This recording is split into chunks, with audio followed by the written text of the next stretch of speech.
नमस्कार मंडळी, आज आपण पाहणार आहोत कोकणातील फेमस दडपे पोहे।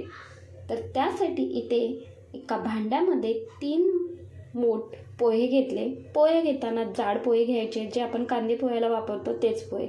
थोडे थोडे पाणी घालून फक्त पोहे भिजवून घ्यायचे आहेत। त्यानंतर हे 15 मिनिटभर भिजत ठेवूया। त्यानंतर लगेचच शेंगदाणे तळून घ्यायचे। व्यवस्थित मंद आचेवरती शेंगदाणे तळून घ्यायचे।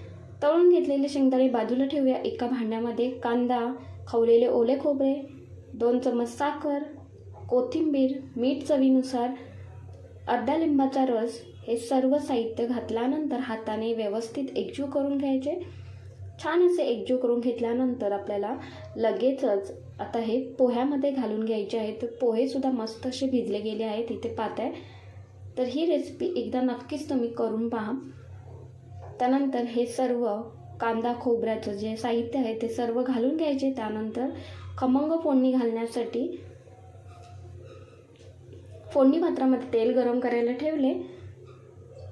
मोहरी, जिरे, कढीपत्ता, हिंग, गॅस बंद करून घेतला। त्यानंतर मिरची घालून घ्यायची आणि ही खमंग फोडणी पोह्यांवरती घालून घ्यायची।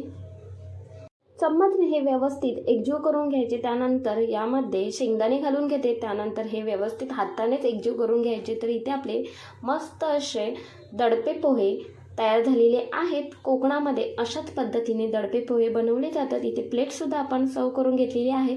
पूर्ण व्हिडिओ पाहण्यासाठी त्रिकोणी बटनावर क्लिक करा। रेसिपी पाहिल्याबद्दल धन्यवाद।